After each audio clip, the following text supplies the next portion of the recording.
ഈശോമിശിഹായിലേറെ സ്നേഹിക്കപ്പെടുന്ന പ്രിയ മാതാപിതാക്കളെ, സഹോദരി സഹോദരങ്ങളെ, ഇന്ന് തിരുസഭയിൽ ഈശോയുടെ തിരുശരീര രക്തങ്ങളുടെ തിരുനാൾ ആഘോഷിക്കുകയാണ്.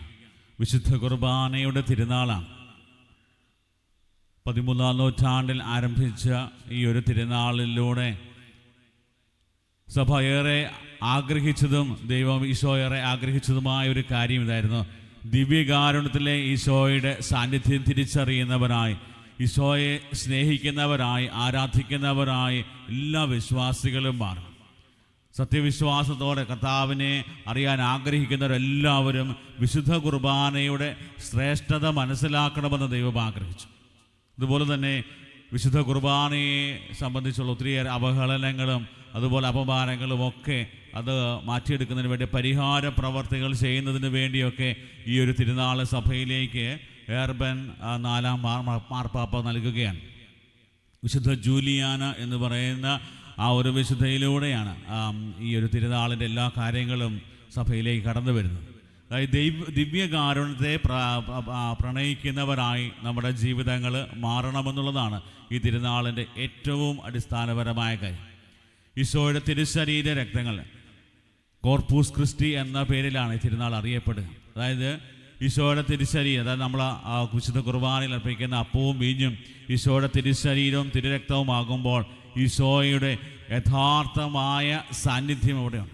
വിശുദ്ധ കുർബാനയെക്കുറിച്ച് സഭ പഠിപ്പിക്കുന്നത് അത് ഒരു ക്രിസ്തീയ വിശ്വാസത്തിൻ്റെ ഉറവിടവും ഉച്ചകോടിയുമാണെന്നൊക്കെയാണ്. ഇത് പഠിപ്പിക്കാൻ കാരണം എത്രമാത്രം വിശുദ്ധ കുർബാന നമ്മുടെയൊക്കെ ജീവിതത്തിൽ ശ്രേഷ്ഠമായ ഒരു കാര്യമാണ്. ദൈവം മനുഷ്യവംശത്തിന് നൽകിയ ഏറ്റവും നല്ല സമ്മാനം എന്ന് പറയുന്നത് വിശുദ്ധ കുർബാനയാണ്. ദൈവത്തെക്കുറിച്ചുള്ള നിർവചനം ഇപ്രകാരമാണ് ലൈബനിസ് എന്ന് പറയുന്ന ഒരു തത്വചിന്തകൻ പറയുന്നത്. അദ്ദേഹം പറയുന്നത്, താൻ ചെയ്യുന്ന ഓരോ പ്രവൃത്തിയും അതിൻ്റെ പൂർണ്ണതയിൽ ചെയ്യുന്നവൻ ആരോ അവനാണ് ദൈവം. ഏത് പ്രവൃത്തി എടുത്താലും അതതിൻ്റെ പൂർണ്ണതയിൽ ചെയ്യാനായിട്ട് ദൈവത്തിന് പറ്റും. അതായത് എപ്പോഴും ദ ബെസ്റ്റ്, അതിനപ്പുറത്തേക്കില്ല. അങ്ങനെയാണെങ്കിൽ ദൈവം മനുഷ്യവംശത്തിന് നൽകിയ ഏറ്റവും ശ്രേഷ്ഠമായ സമ്മാനം എന്ന് പറയുന്നത് വിശുദ്ധ കുർബാന തന്നെയാണ്. ഇതിനപ്പുറത്തേക്കൊരു സമ്മാനം ദൈവത്തിന് തരാൻ പറ്റത്തില്ല. അതുകൊണ്ട് ഈ ഒരു വലിയ യാഥാർത്ഥ്യം തിരിച്ചറിയുന്നവരായി എല്ലാ ദൈവവിശ്വാസികളും മാറണമെന്ന് ഈശോയും സഭയും ഒക്കെ ആഗ്രഹിക്കുന്നുണ്ട്. ഇന്ന് നമ്മൾ ഈ തിരുനാൾ ആഘോഷിക്കുമ്പോൾ നമ്മൾ വായിച്ചു കേട്ട വചനഭാഗങ്ങളിലൂടെ പോകുമ്പോൾ ഒന്നാമത്തെ വായനയിൽ എപ്രകാരമാണ് ഇസ്രായേൽ ജനത മരുഭൂമിയിലൂടെയൊക്കെ യാത്ര ചെയ്തപ്പോൾ ദൈവം അവരെ പരിരക്ഷിച്ചത്. അപ്പോൾ അതുകൊണ്ട് മോശയിലൂടെ പറയുന്ന കാര്യമാണ്, ദൈവം നിങ്ങളുടെ ജീവിതത്തിലേക്ക് നൽകിയ അനുഗ്രഹമൊന്നും മറക്കരുത്. ഒരു അനുഗ്രഹവും നിങ്ങൾ മറന്നു പോകാൻ പാടില്ല. കാരണം ഇതുപോലെ നിങ്ങളെ പരിപാലിച്ച് കൊണ്ട് നടന്നു. നിങ്ങൾക്ക് ഭക്ഷണം കഴിക്കാൻ ആവശ്യമുണ്ടായിരുന്നപ്പോൾ മന്ന നൽകി നിങ്ങളെ നടത്തി. അപ്പോൾ നിങ്ങളുടെ വഴികളിൽ, ജീവിത വഴികളിൽ നിങ്ങളെ പരിപാലിച്ച ദൈവത്തെ മറക്കാൻ പാടില്ല എന്ന് ഒന്നാമത്തെ വായനയിലൂടെ നമ്മൾ കാണുന്നുണ്ട്. രണ്ടാമത്തെ വായനയിൽ പൗലോസ് അപ്പോസ്തലൻ കൊരിന്ത്യർക്കെഴുതിയ ലേഖനത്തിൽ പറയുന്നുണ്ട്, നമ്മൾ ഈശോയുടെ തിരുശരീരവും തിരുരക്തവും സ്വീകരിക്കുമ്പോൾ ഈശോയുമായിട്ട് ഐക്യപ്പെട്ടിരിക്കുന്നു. സുവിശേഷത്തിൽ നമ്മൾ കാണുന്നത് വിശുദ്ധ കുർബാനയെക്കുറിച്ചുള്ള ഈശോയുടെ പ്രബോധനങ്ങളാണ്. യോഹന്നാന്റെ സുവിശേഷം 6-ാം അധ്യായം മുഴുവനും വിശുദ്ധ കുർബാനയെക്കുറിച്ചുള്ള ആ ഒരു പ്രബോധനമാണ്. ഞാൻ സ്വർഗത്തിൽ നിന്നിറങ്ങി വന്ന ജീവനുള്ള അപ്പമാണ് എന്ന്. ചാടിക്കേറി ഒരു പ്രബോധനം ഇറക്കുന്ന ഈശോയല്ല നമ്മൾ കാണുന്നത്. 6-ാം അധ്യായത്തിൻ്റെ ആരംഭത്തിൽ അപ്പം വർദ്ധിപ്പിക്കുന്ന ഈശോയെ കാണാൻ പറ്റും. അതിലൂടെ ഈശോ പറഞ്ഞു വെക്കുന്ന കാര്യം ഇതാണ്: എൻ്റെ കയ്യിലേക്ക് നിങ്ങൾ 5 അപ്പം തന്നു കഴിഞ്ഞാൽ 5000 പേർക്ക് ഇത് മാറ്റിയെടുക്കാനായിട്ട് എനിക്ക് സാധിക്കും. ഈ ഒരു അത്ഭുതത്തിലൂടെ ഈശോ പറഞ്ഞു വെക്കുന്ന, ശിഷ്യന്മാരെ പഠിപ്പിക്കുന്ന ഒരു കാര്യമാണ്, എൻ്റെ കയ്യിലേക്ക് നിങ്ങളൊരു 5 അപ്പം തന്നു കഴിഞ്ഞാൽ ഇതിനെ 5000 പേർക്കുള്ള അപ്പമാക്കി മാറ്റാനായിട്ട് എനിക്ക് കഴിയും. നിങ്ങളിത് വിശ്വസിക്കുന്നുണ്ടോ? ശിഷ്യന്മാർ ആദ്യം വിശ്വസിച്ചില്ല, കണ്ടു കഴിഞ്ഞപ്പോൾ വിശ്വസിച്ചു. രണ്ടാമത്തെ അത്ഭുതം 6-ാമത്തെ അധ്യായത്തിൽ നമ്മൾ കാണുന്നത് ഈശോ കടലിന് മീതെ നടക്കുകയാണ്. സാധാരണ നമ്മളൊക്കെ വെള്ളത്തിന് മീതെ നടന്നു കഴിഞ്ഞാൽ വെള്ളത്തിലേക്ക് മുങ്ങിപ്പോകും. അതേസമയത്ത് ഈശോ വെള്ളത്തിന് മീതെ നടന്നപ്പോൾ ഈശോ പറയുന്ന കാര്യം ഇതാണ്: എൻ്റെ ശരീരത്തെ എനിക്ക് ഏത് രൂപത്തിലും മാറ്റിയെടുക്കാൻ പറ്റും. എൻ്റെ ശരീരത്തെ ഏത് രൂപത്തിലും മാറ്റിയെടുക്കാനായിട്ടുള്ള ശക്തി എനിക്കുണ്ട്.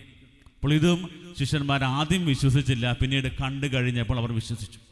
അവരുടെ ജീവിതത്തിൽ ഈ രണ്ട് കാര്യങ്ങളും കഴിഞ്ഞതിന് ശേഷമാണ് ഈശോ പറയുന്നത്, ഞാൻ സ്വർഗത്തിൽ നിന്നിറങ്ങി വന്ന ജീവനുള്ള അപ്പമാണ്. ഈശോ പറയുന്ന കാര്യം അത് ആദ്യം ഈ ശിഷ്യന്മാർക്കും ഉൾക്കൊള്ളാൻ പറ്റിയില്ല. അതേസമയം അതുപോലെ തന്നെ ഈ കേട്ടിരുന്നവർക്കൊക്കെ അത് ഉൾക്കൊള്ളാൻ സാധിച്ചില്ല. എപ്രകാരമാണ് ഇവൻ്റെ ശരീരവും രക്തവും നമുക്ക് ഭക്ഷണ പാനീയമായിട്ട് തരാൻ പറ്റുക? ഇതായിരുന്നു അവരുടെ ചോദ്യം. ഒത്തിരിയേറെ ഭിന്നതകളുണ്ട്. പക്ഷേ നമ്മൾ 6-ാമത്തെ അധ്യായം അവസാനിക്കുന്ന സമയത്ത് നമ്മൾ കണ്ടെത്തുന്ന ഒരു കാര്യമുണ്ട്. വിശുദ്ധ കുർബാനയെക്കുറിച്ച് ഒരു കോംപ്രമൈസും നടത്താൻ ക്രിസ്തു തയ്യാറല്ലായിരുന്നുവെന്ന്. അതായത് കുറേ ആളുകൾ, കേട്ടിരുന്ന ആളുകളൊക്കെ ഈശോ പഠിപ്പിച്ചുകൊണ്ടിരിക്കുമ്പോൾ തന്നെ എഴുന്നേറ്റ് പോയപ്പോൾ ഒരു കോംപ്രമൈസ് നടത്തി, കുഴപ്പമില്ല, ഇങ്ങനെയൊക്കെയാണേലും ഞങ്ങൾ അഡ്ജസ്റ്റ് ചെയ്യാം എന്ന് പറയുന്ന ഈശോ ഒരിക്കലും കാണുന്നില്ല. വിശുദ്ധ കുർബാനയുടെ ഈശോയുടെ സാന്നിധ്യത്തെക്കുറിച്ച് ഒരു കോംപ്രമൈസും ഇല്ലാതെ ഈശോ പഠിപ്പിച്ച ഏറ്റവും ശ്രേഷ്ഠമായൊരു കാര്യമാണ്. അതുകൊണ്ട് ഈ ഒരു കാര്യം എല്ലാ ക്രൈസ്തവ വിശ്വാസികളും അത് മനസ്സിലാക്കി ഈശോയുടെ സാന്നിധ്യം തിരിച്ചറിയാൻ തുടങ്ങിക്കഴിഞ്ഞാൽ നമ്മുടെ ജീവിതങ്ങളുമാണ്. എപ്രകാരമാണ് വിശുദ്ധ കുർബാന ജീവിതബന്ധിയാകുന്നത് എന്ന് നമ്മൾ സഭയിലൂടെ നമ്മൾ കാണുന്നുണ്ട്. വചനത്തിലും സഭയിലൂടെ പ്രബോധനങ്ങളിലൂടെയൊക്കെ നമ്മൾ കാണുന്നൊരു കാര്യമാണ്. അതായത് വിശുദ്ധ കുർബാന എന്ന് പറയുന്നത് ഈശോ കാൽവരിയിൽ അർപ്പിച്ച ബലിയാണെങ്കിൽ ഇതിൻ്റെ രണ്ടാമത്തെ ഏറ്റവും പ്രധാനപ്പെട്ട ഭാഗം എന്ന് പറയുന്നത് വിശുദ്ധ കുർബാനയാകാൻ വേണ്ടി നമ്മൾ പരിശ്രമിക്കുക എന്നുള്ളതാണ്. നമ്മുടെ ജീവിതം മുഴുവനും ഒരു ബലിയായി സമർപ്പിച്ച് നമ്മൾ ബലിയായിട്ട് മാറി.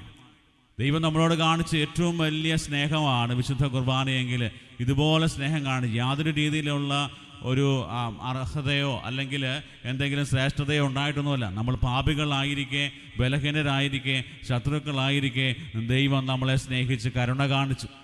ഇതാണ് ദൈവത്തിൻ്റെ സ്നേഹം, ദിവ്യകാരുണ്യം. അങ്ങനെയാണെങ്കിൽ ഈശോയെ സ്വീകരിച്ച് ഈശോ നമ്മുടെ ജീവിതത്തിൻ്റെ ഭാഗമാകുമ്പോൾ നമ്മുടെ ഏറ്റവും വലിയ ഒരു ഉത്തരവാദിത്വം എന്ന് പറയുന്നത് ദിവ്യകാരുണ്യമായിട്ട് മാറാൻ വേണ്ടിയാണ്. നമ്മുടെ കുടുംബങ്ങളിൽ, വ്യക്തിബന്ധങ്ങളിൽ എപ്പോഴും സാധിക്കണമെന്നൊന്നുമില്ല. പലപ്പോഴും ആഗ്രഹിക്കുന്നതിൻ്റെ വിപരീതമായിട്ടുള്ള കാര്യങ്ങളൊക്കെ നമ്മുടെ ജീവിതത്തിൽ സംഭവിക്കും. പക്ഷേ ഈ ഒരു വലിയ യാഥാർത്ഥ്യം മുന്നിൽ കണ്ടുകൊണ്ട് ജീവിക്കാനായിട്ടാണ് തിരുനാൾ നമ്മളെ ഓർമ്മപ്പെടുത്തുക. കുറേ നാളുകൾക്ക് മുമ്പ് ഞാൻ ഒരു ഇടവകയിൽ വികാരിയായി ശുശ്രൂഷ ചെയ്തിരുന്ന സമയത്ത് അവിടെ ദേവാലയമൊന്നും ഇല്ലായിരുന്നു. ഒരു ടെമ്പററി ദേവാലയമൊക്കെ പണിതു. അപ്പോൾ അന്ന് ആ ദേവാലയം ഉണ്ടായിരുന്ന സ്ഥലത്ത് അവിടെ ആരും താമസിക്കുന്നൊന്നും ഇല്ലായിരുന്നു. രാവിലെ കുർബാനയ്ക്കായിട്ട് അവിടെ പോകും. ഒരു ദിവസം രാവിലെ കുർബാനയ്ക്ക് ചെന്ന സമയത്ത് എന്നെ ഏറെ വേദനിപ്പിച്ച ഒരു സംഗതിയാണ്. ഇത്രയും നാളത്തെ പൗരോഹിത്യ ജീവിതത്തിലേറെ വേദനിപ്പിച്ച ഒരു സംഭവം അതായിരുന്നു. കാരണം അന്ന് രാവിലെ വിശുദ്ധ കുർബാനയ്ക്ക് ചെന്ന് കഴിഞ്ഞപ്പോൾ അവിടെ സാക്രിസ്റ്റി, അതായത് സങ്കീർത്തിയൊക്കെ കുത്തിപ്പൊളിച്ചിട്ടിരിക്കും. അതിരാവിലെ 5:45 ഞാൻ അവിടെ ചെന്ന് കഴിഞ്ഞപ്പോൾ കാണുന്ന കാര്യം ഇതാണ്. എൻ്റെ കൂടെ 2 ചേട്ടത്തിമാരുണ്ടായിരുന്നു കുർബാനയ്ക്ക്. അവിടെ സങ്കീർത്തി കുത്തി തുറന്ന് പൊളിച്ചിട്ടിരിക്കുന്നു. അകത്ത് കയറിയപ്പോൾ അവിടെ ഉണ്ടായിരുന്നതെല്ലാം അലങ്കോലപ്പെട്ടിരിക്കുന്നു. പിന്നീട് ഞാൻ ദേവാലയത്തിനകത്ത് ചെന്ന് കഴിഞ്ഞപ്പോൾ കണ്ട കാഴ്ചയാണ്, അവർ സക്രാരിയും കുത്തിപ്പൊളിച്ച് അതിനകത്തുണ്ടായിരുന്ന പാത്രങ്ങൾ എല്ലാം എടുത്തുകൊണ്ട് പോയി, തിരുപാത്രങ്ങളെല്ലാം എടുത്തുകൊണ്ട് പോയി. പക്ഷേ വിശുദ്ധ കുർബാന അത് മുഴുവനും തറയിലിട്ടിട്ടു. വിശുദ്ധ കുർബാന മുഴുവനും തറയിലിട്ടിട്ടു. അപ്പോൾ അത് എന്നെ ഒത്തിരി വേദനിപ്പിക്കും. നമ്മളിതുപോലെ വിശ്വസിച്ച് പരിപാവനമായി കൊണ്ടു നടക്കുന്ന ഈശോയാണല്ലോ ഇവിടെ നമ്മൾ തറയിൽ അവർ ഉപേക്ഷിച്ചിട്ട് പോയത്. ഞാനത് പിന്നീട് ആലോചിച്ചു, എന്തുകൊണ്ടാണ് കർത്താവേ ഇങ്ങനെ ഒരു പരീക്ഷണം? എനിക്ക് കിട്ടിയ ഒരു വലിയ തിരിച്ചറിവായിരുന്നു. ജീവിതത്തിൽ ഏറ്റവും വലിയ മണ്ടന്മാരായി പോയത് ആ കള്ളന്മാരാണ്. കാരണം ഏറ്റവും ശ്രേഷ്ഠമായത് ഉപേക്ഷിച്ചിട്ട് ബാക്കിയുള്ളതെല്ലാം എടുത്തുകൊണ്ട് പോയി. എല്ലാം സ്വർണ്ണമാണെന്ന് വിചാരിച്ചിട്ടൊക്കെ അവരതെല്ലാം എടുത്തുകൊണ്ട് പോയി. അതായത് ഏറ്റവും ശ്രേഷ്ഠമായത് ഉപേക്ഷിച്ചിട്ട് ബാക്കിയുള്ളതെല്ലാം എടുത്തുകൊണ്ട് പോയി. ഇന്ന് കുർബാന ചെല്ലാനായിട്ട് നമ്മുടെ തടിയുടെ ഒരു കാസയും പീലാസയും ഒക്കെ മാത്രമേ ഉള്ളായിരുന്നു. ബാക്കിയുള്ളതെല്ലാം എടുത്തുകൊണ്ട് പോയി. ഏറ്റവും ശ്രേഷ്ഠമായത് ഉപേക്ഷിച്ചു. പ്രിയപ്പെട്ടവരെ, പലപ്പോഴും നമ്മുടെയൊക്കെ ജീവിതത്തിൽ സംഭവിക്കാൻ സാധ്യതയുള്ളൊരു വലിയ അപകടമാണ് ഏറ്റവും ശ്രേഷ്ഠമായതിനെ മുറുകെ പിടിക്കാതെ ബാക്കിയുള്ളതിൻ്റെയൊക്കെ പുറകെ പോകുമ്പോൾ നമ്മൾ കള്ളന്മാരെ പോലെ പലപ്പോഴും വലിയ മണ്ടന്മാരായിട്ട് തീരും. അതുകൊണ്ട് അങ്ങനെ ഒരു അബദ്ധമല്ല, അത് മറിച്ച് അതുകൊണ്ടാണ് സഭ ഈ തിരുനാളിലൂടെ നമ്മളെ ബോധിപ്പിക്കുന്നത്. നമ്മൾ കുറച്ചും കൂടെ ഈ ഒരു വലിയ യാഥാർത്ഥ്യം തിരിച്ചറിഞ്ഞ് ദിവ്യകാരണത്തിന് ഈശോയുടെ സാന്നിധ്യത്തെ പ്രണയിക്കുന്നവരാകുമ്പോൾ അതിൻ്റെ ഒരു പരിവർത്തനം നമ്മുടെയൊക്കെ ജീവിതങ്ങളിലും ബന്ധങ്ങളിലും ഒക്കെ ഉണ്ടാകും. അതുകൊണ്ട് ഈ ഒരു വലിയ കൃപ നമ്മളിൽ നിറയുവാൻ, ഈശോയെ സ്നേഹിക്കാനായിട്ടുള്ള കൃപ തരണമേ എന്ന് ആഗ്രഹിച്ചുകൊണ്ട് ഈ പരിശുദ്ധ ബലിയിൽ നമുക്ക് പങ്കുചേർന്ന് പ്രാർത്ഥിക്കാം. സർവശക്തനായ ദൈവം നമ്മെ സമൃദ്ധമായി അനുഗ്രഹിക്കട്ടെ. ആമേൻ.